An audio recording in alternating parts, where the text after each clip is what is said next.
It's another edition of WRAL Triangle and 2. I'm Mark Bergin. He's Pat Welter. Pat, a big week for Triangle football. The North Carolina Tar Heels, that's who we'll start with, 2-2 going into their bye week before the big game on October the 4th against Clemson. And what a time for a bye. You could say maybe the best time to have a bye or the worst, because they're going to have to sit with this 34-9 loss to UCF, which comes on the heels of two wins, yes, but one was against an American Athletic Conference team in Charlotte that you did not dominate, and you should have. Yes, you did dominate Richmond, but that was an FCS team, and then going back to the opener, 48-14 to TCU. UNC has not competed against teams that are on their level. UCF, quite literally on their level, had a new coach, had a lot of new players, no excuses, and you got destroyed. You got embarrassed. And right now you got to be asking yourself, where there's smoke, is there fire? Is Bill Belichick going to lose this team? Is he going to lose this locker room? And this is the moment where we find out, because it could go from bad to worse if a motivated Clemson team comes in here that's got their own set of issues, and if they blow their doors off, whew, things could get ugly quick. Clemson is 1-3. I think most people think Clemson is better than that 1-3 record, but this is a noon kickoff game. We were expecting potentially for this to be like a college game day type matchup going in. I mean, Ludacris is coming to perform before this game. When's he going to perform outside of Keenan? Like 10 a.m. for a noon kickoff when this comes to fruition? Pat, here's where I'm at. I've got this crazy theory. Bill Belichick is 73 years old. And we've talked about, would he even get to the point where he would coach UNC? Mike McDaniel of the Miami Dolphins is on the hot seat. Okay, wow, okay. I'm following. The Dolphins are 0-3. It's Mike McDaniel and Brian Daboll who are the odds-on favorites to be first coach fired in the NFL. If that opening opens up, that begins the conversation, who takes over in Miami? Who has, I don't know, 2 decades worth of coaching experience in the AFC East? Who would have the opportunity to coach against his former team in the New England Patriots if he were to be the head coach? And Pat, some people might say, Mark, you're crazy. This would never happen. You don't think Bill Belichick would want to get vengeance against Robert Kraft in this scenario with the beef that they have between those two teams? And you might also say, well, the Dolphins, why would they be that desperate to hire Bill Belichick at the age of 73? He'll be 74 next year. Why would that be? The Dolphins have not won a playoff game since December 30th, 2000. If that vacancy opens up mid-season, I am telling you right now, Pat Welter, and I'm going on record saying this, those conversations are going to be had of, could Bill Belichick go back to the NFL and be the head coach of the Miami Dolphins? Interesting theory. Well, would you really want to go from a coach that's too young and too fun in Mike McDaniel to a coach that's too old and too much of a curmudgeon? And I think Bill Belichick going back to the NFL was always predicated on this working at UNC, of him revamping his image, of him showing that he's still got it. And so far through 4 games, I think that all the NFL owners, and probably Miami included, are feeling vindicated that they did not hire him in this last cycle. Because I think all the things that you were worried about have shown themselves. He didn't look, his judgment was in question, starting with Jordan Hudson. His judgment was in question with his track record of his last few drafts in New England, the way he was assembling his staffs in New England. And all those problems have reared themselves here. Jordan Hudson has been a distraction. The staff is subpar, and the players that they assembled are not good enough. There's not enough talent on this team to compete in a Power 4 conference. So, yeah, I'm sure he would love to go to Miami right now. I'm sure he was dying to get out of here. If you saw him at that press conference against UCF, he looked like he couldn't leave soon enough. But would any NFL team really want him after what we've seen through 4 games? Why take a 4-game sample size in college when he had all of those years of success? And I know a lot of that is attributed to Tom Brady. I also look at that buyout. $1 million as of June 1st. Take a fraction of the $10 million that UNC is paying him right now. The only thing I haven't been able to figure out in my brain, Pat, is this. The Dolphins have Tua Tagovailoa under contract for the next several seasons. There is an out in the 2027 season. So Tua would then be your bridge quarterback. Maybe the Dolphins would go after a quarterback, say in the draft, maybe free agency, maybe a trade. But again, all this is predicated upon if the reports of how hot the hot seat is on Mike McDaniel are true. The next question is, okay, if the Dolphins get rid of him mid-season, who are the coaches that they would target? And again, I go back to why would the Dolphins be this desperate? They haven't won a playoff game in a quarter century. Yeah. No, I mean, I think teams that I thought that if this went well, that he would be looking to go to the NFL, and it would be a team like that it would be a team that doesn't have the recent history, doesn't have the success, is clawing for any degree of relevancy. Somebody like Arizona Cardinals, Miami Dolphins, to your point, our very own Carolina Panthers. I mean, these are the kind of teams that are just dying for relevancy, which is what UNC globbed onto here with Belichick. And they won the offseason, right? Like, that was a success. You put yourself in the forefront, in the news. In terms of the news cycle, I mean, outside of that CBS This Morning interview, but Pat, with the offseason, I mean, okay, why were they doing that interview in the first place? The Art of Winning, Belichick's biography, a 300-page book where he doesn't mention Robert Kraft a single time. Kraft producing documentaries, which underscore Belichick's contributions to the Patriots. You don't think Bill Belichick wants to get back at Robert Kraft? There is bad blood between the two. The fact that each other are banned from, the Patriots are banned from UNC's facility, and Bill Belichick is banned from the Patriots facility, maybe I'm making too much of this, but if Mike McDaniel loses his job and you start talking about who are the candidates available who could potentially replace him, and again, if we were talking, say, even 5 years earlier, Pat, if Belichick were a bit younger, I think there would be no question we'd already be having these conversations.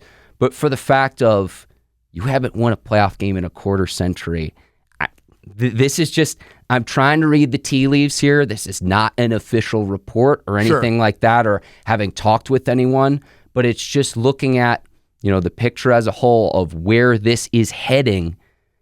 We talk about UNC on the field, not even competitive against UCF. 217 yards of offense. 26 minutes time of possession.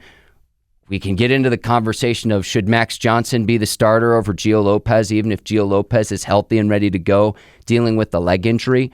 We're talking about two of their four opponents who are formidable, Pat, but they're not even ranked teams, and they got smoked by both TCU and UCF. So those are the stakes of what we're talking about. Belichick can wash his hands free and say, hey, I'll take that $1 million buyout. And if he had the opportunity to go back to the NFL, I think he would take it. Now, I know a lot of that's predicated upon would he have general manager responsibilities for whichever NFL team he would go to. And I know he was looking for that. But I go back to the beef he has with Robert Kraft. It all really kind of got started when they mutually decided to part ways. It was mutual, quote unquote. And then there was a disagreement of whether it was actually mutual. And then the reports of Kraft bad-mouthing Belichick to Arthur Blank, who's the owner of the Atlanta Falcons, when he was interviewing for the Falcons job. So those are the stakes. It's just laying out the full picture there. But what I've been trying to answer, Pat, in my own brain is, how does this end? And that's a potential avenue that I think, again, we'll see what happens with Mike McDaniel and the Dolphins, but they're off to an 0-3 start. Well, I think if that were to happen, if Bill Belichick were to choose to leave to go to an NFL team after this season, he would be doing UNC a huge favor. Whoa. Okay, so even with the huge roster turnover you have here, we keep talking about this top 20 recruiting class, Pat. I'd imagine a lot of those recruits would then reopen their recruitment, but a favor, that's surprising to me. Because I just don't see where this goes. Like, they made a big bet on Bill Belichick. It was a high-risk, high-reward bet.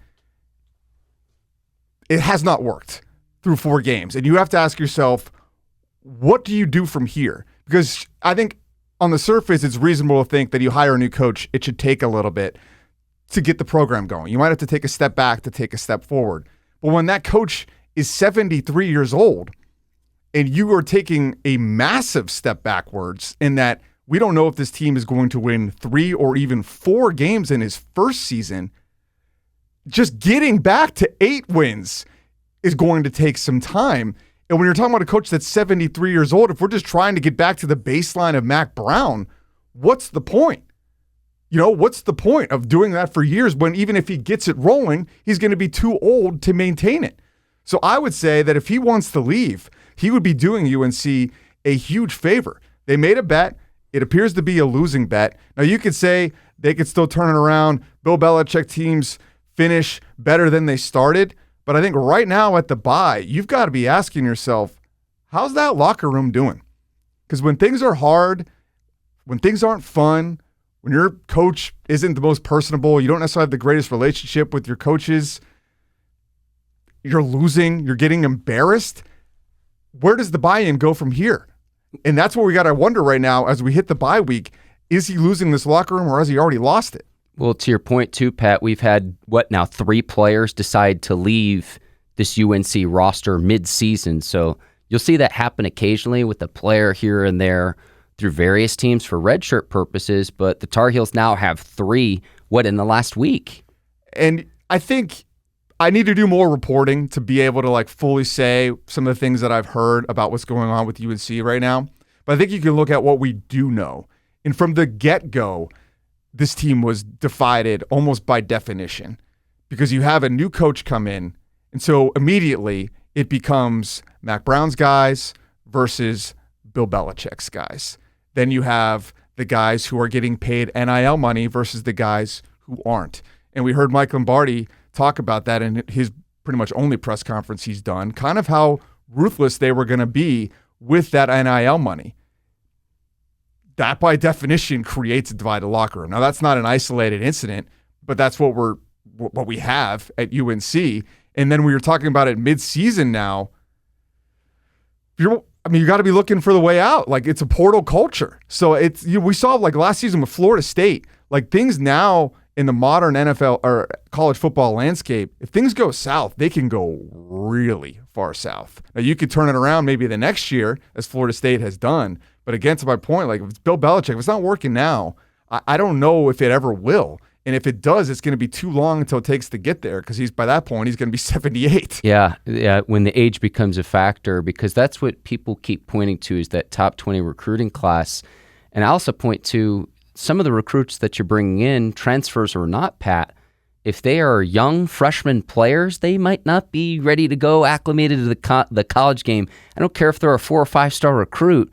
That takes time to develop, to get into a strength and conditioning program. So that keeps getting pointed to, and it's this isn't like basketball where you can bring in a Cooper Flagg or a Zion Williamson or a 5-star recruit who can instantly change the culture of a program when it comes to football. It's just not, that's not the landscape when you talk about that.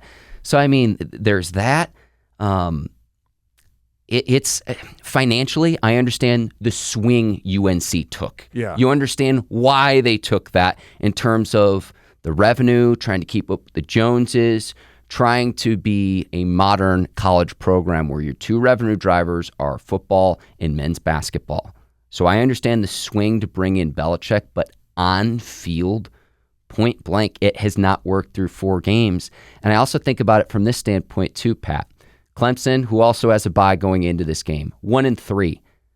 What, is Clemson going to be at least a touchdown favorite? Probably a double-digit favorite going into the matchup against UNC, who technically has a better record. I don't think there's anyone who thinks that UNC is a better team than Clemson, even despite their respective records going into, again, that Saturday, first weekend of October.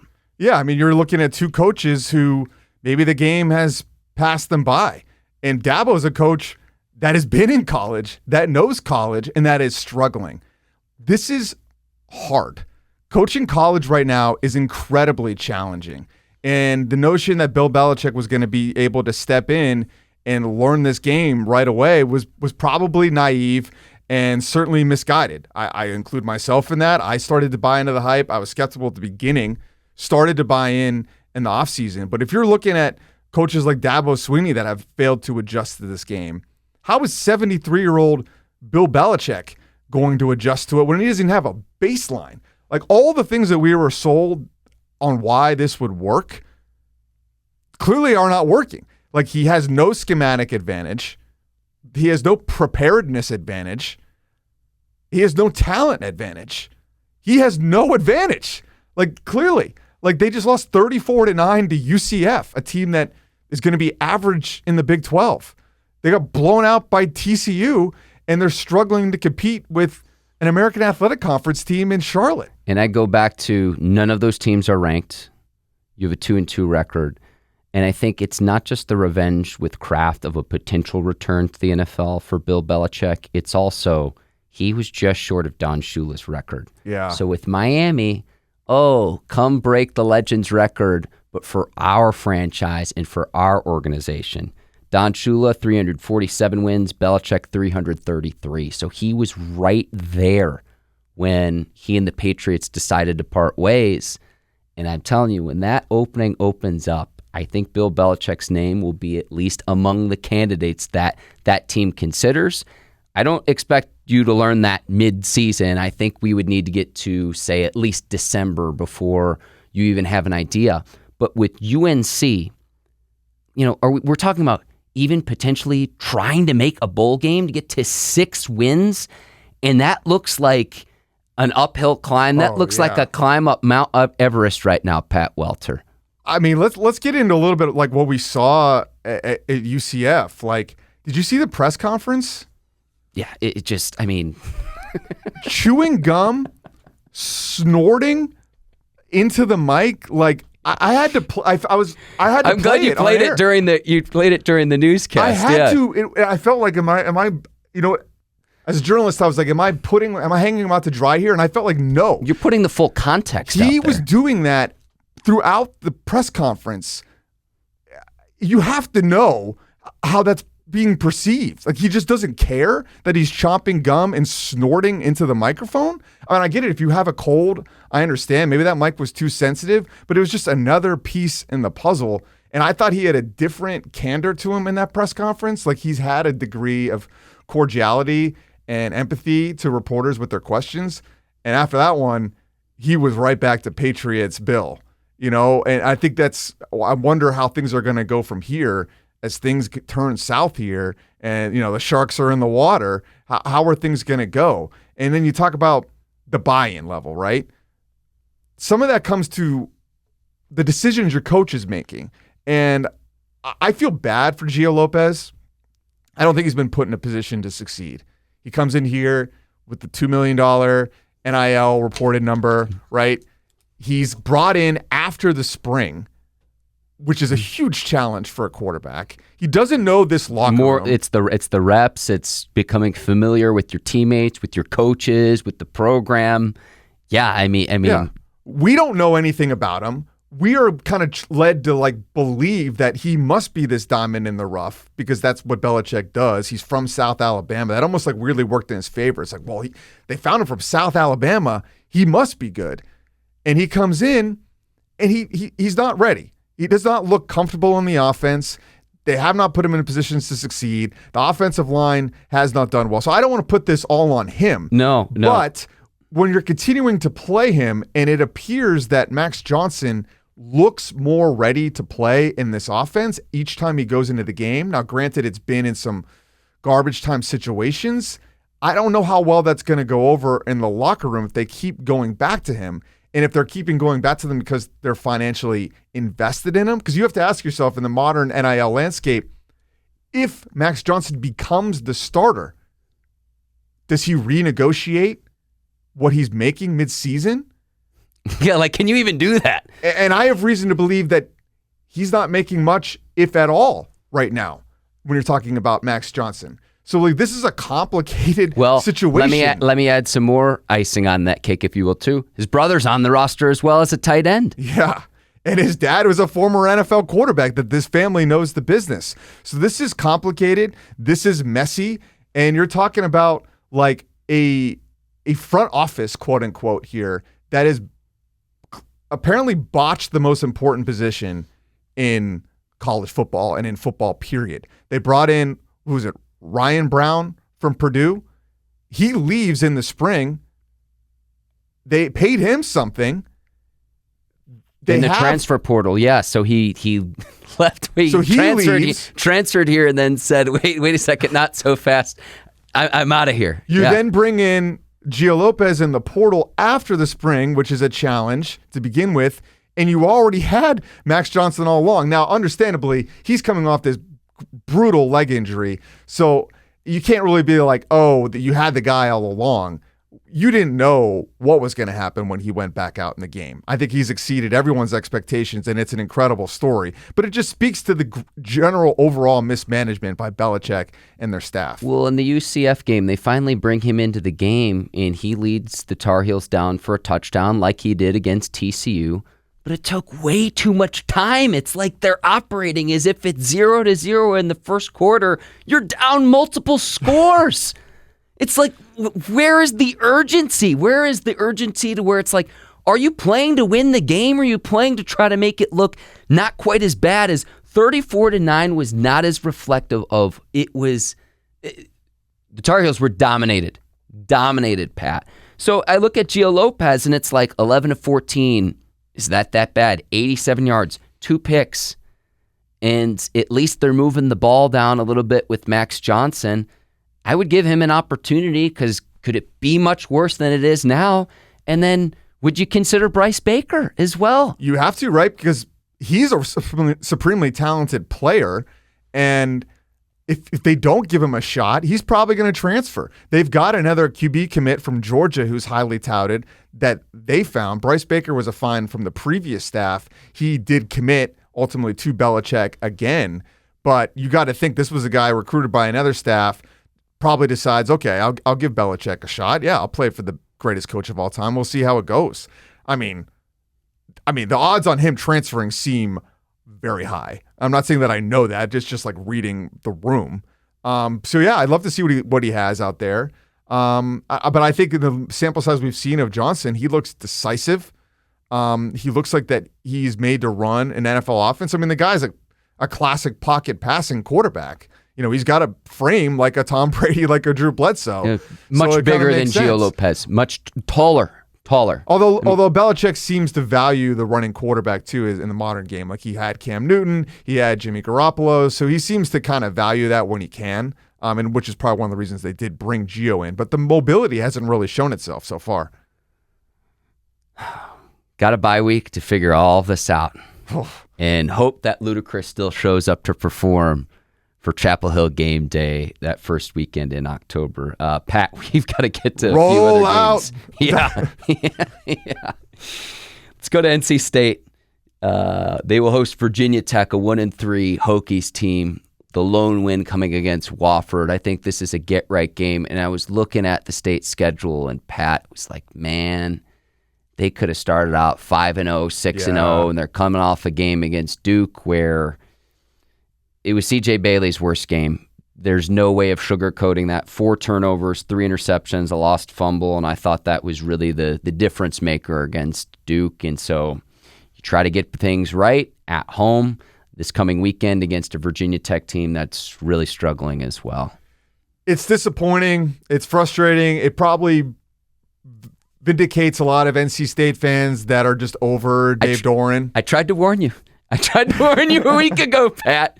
And the odds makers are warning us as well because Duke was a favorite in that game, as we covered, and it was a home run spot for Duke. But NC State clearly has the talent to win the game. 4 turnovers. If they don't turn the ball over, if they take back 2 of those, they potentially win. And the most gruesome one was right into halftime, the Trey Freeman pick, which was on a play they weren't even really trying to run. They were trying to draw them off sides.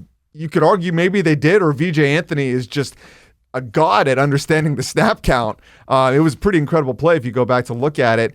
And yeah, CJ Bailey gets caught holding the ball, has to make some sort of play, forces it, and that's that middle 8 that Manny Diaz talks about. They score there. They score to start the half, and they never really look back. I was amazed Duke had the lead at halftime of the game, considering the Wolfpack had roughly 150 yards more going into halftime in the first half of that game. I was amazed Duke had a lead. But I thought that was the key play in the game, and Dave Dorn even talked about it on Monday during his availability, saying exactly what you're saying, Pat, of they didn't even really want to run a play. They were trying to draw Duke off sides to get a free play.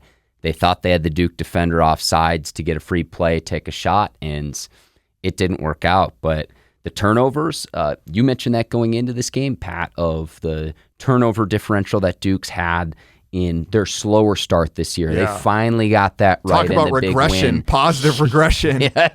Yes. And so, Pat, you hit the nail on the head there in advance of the game saying, okay, how can you actually win the turnover battle? And getting 4 against CJ Bailey, who had played so well going into the game.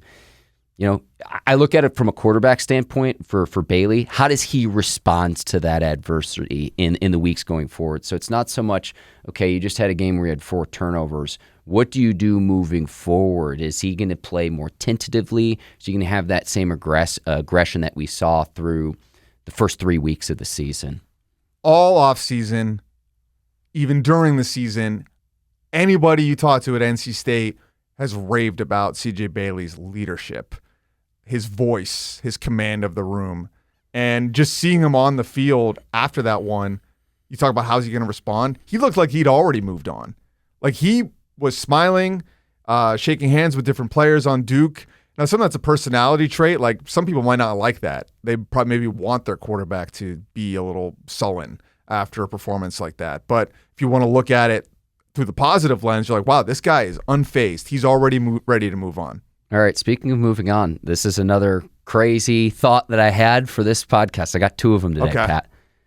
If he continues to play well for the Wolfpack this year, we're talking about Gio Lopez. What was it? 2 years, a reported $4 million. Darian Mensah, 2 years, $8 million.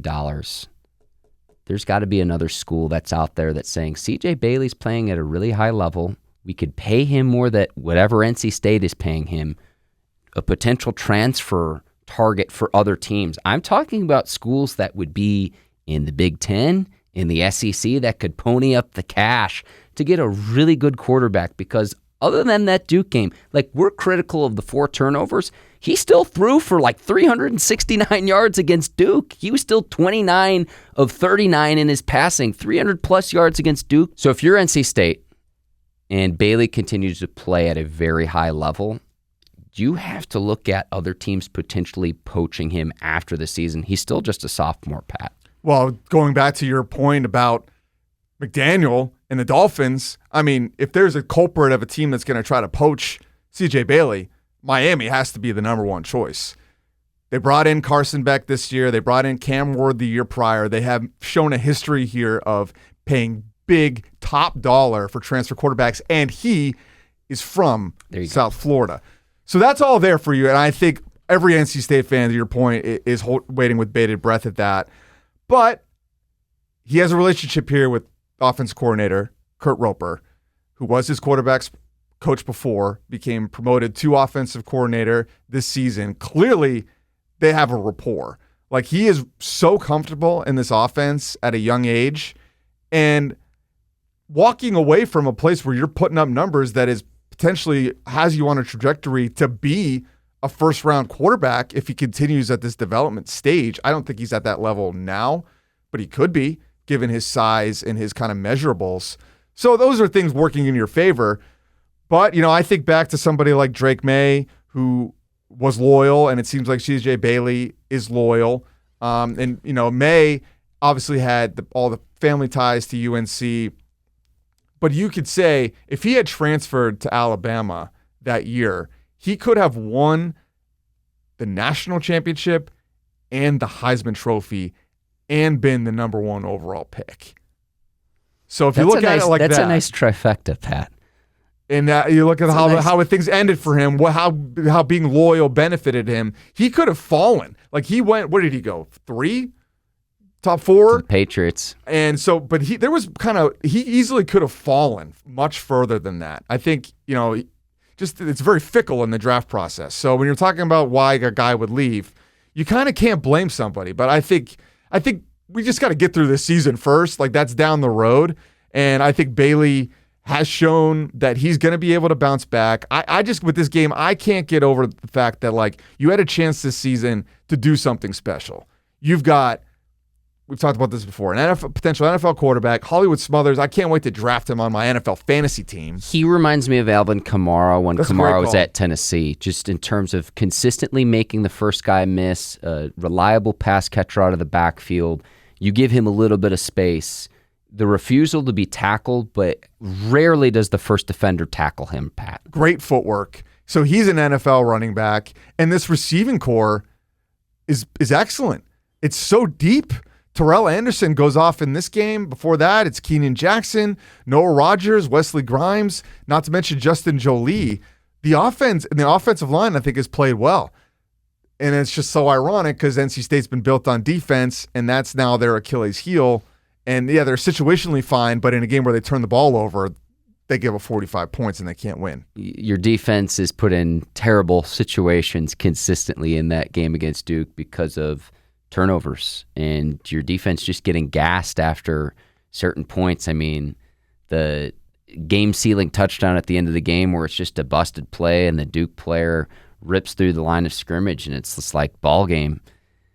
I cannot believe we're at it. You told me this was going to happen, Pat, where Duke potentially is the best team in the state again. I can't believe it's deja vu all over again, and that's the way that it's trending through 4 weeks of the season. Yeah, can't believe it. Credit to Manny Diaz, and he's blessed us with some fun phrases this year. Architect of our own demise, short-term negative feedback, and after this one, it was press the reset button. Unplug the computer and plug it back in again.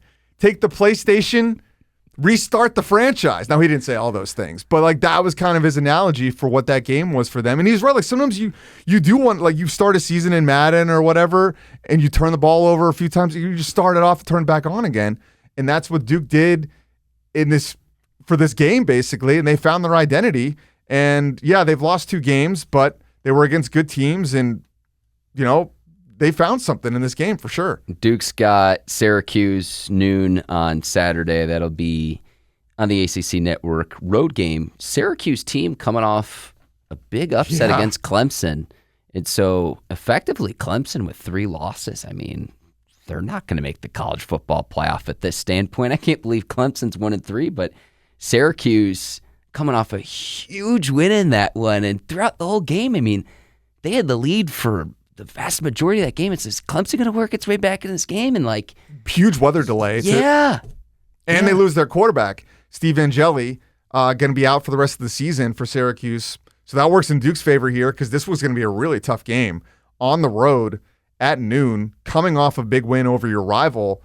I mean, I guess you could say Syracuse could be in a flat spot coming off of a huge win over Clemson. And now they're a favorite on the road. And that's a little dangerous to just discount. I think we do this in college a lot. It's not necessarily the same. Like when an NFL team goes to their backup, it's a precipitous drop. But a lot of times, these backups in college aren't that far off from the starter. Now, Ricky Collins, I was looking at him. Guy's only thrown 21 passes in his college career. So he doesn't have the experience, but he has some pedigree because he was at LSU before this. So we'll see. That's all I know about him. But Syracuse is a program. They were 10-3 last year under Fran Brown. Let's talk about like coaches leaving for other schools. This guy's going to be a hot name. So nothing about this is a layup, even if the quarterback's out. You mentioned the hilarious Duke slogans, architect of our own demise. That, print the t-shirts. Can we make a shirt? Yeah. Because that's me. I'm the architect of my own demise. Yeah. Things I eat and put in my body. But, I mean, good for Duke. Absolutely taking it to NC State. Now 3 straight seasons where the Blue Devils have beaten the Wolf Pack. I mean, this is 2025 we're living in, Pat. It's the new world order with Duke as the supreme team in the state. I am just still, last year it's like, okay, is that a 1-year aberration? I mean, we'll see. To me, this is good to see how Duke performs against some of the teams outside of the state, against some stiffer competition. Again, Syracuse coming off a big win too. I want to see more with Duke, but I continue to be impressed with Darian Mensah as well. I think he's played at a very high level for the Blue Devils this season. Yeah, and he needed a moment like this. Not that he had played bad necessarily up to this point. He had just turned the ball over, and the team just never kind of got in a rhythm for him to shine. And in this game, he did. Like all the things that you like about him, the smoothness, the release, the touch, the kind of quiet confidence, it was all there. He's a guy that seems to be able to make the right read, throws a great downfield ball. And they just had it all cooking. Like Anderson Castle goes off, their third string running back from App State. Great story. The short yardage running back that busts off like a 75-yard run to seal it. So it was all around a great night for Duke. I, though, do still think that NC State is the best team in the triangle, ultimately. That's kind of where I stand. I'm not ready to sell that stock. I can't say that this is an original idea. This is something I saw online, or I can't remember where I saw this, but where it's like Duke probably has the higher floor, but NC State has the higher ceiling, if that makes sense at all, to where I think there's more potential for NC State, but it's like whether you actually put it all together is something in and onto it. It's something entirely different. I think I was trying to understand how Duke under Elko and Diaz and even Cutcliffe when it was rolling was able to be so successful despite what appears to be kind of a talent deficiency or resource deficiency compared to some other schools. Now, as far as we know, Nina King and this athletics department has given Duke a lot more resources.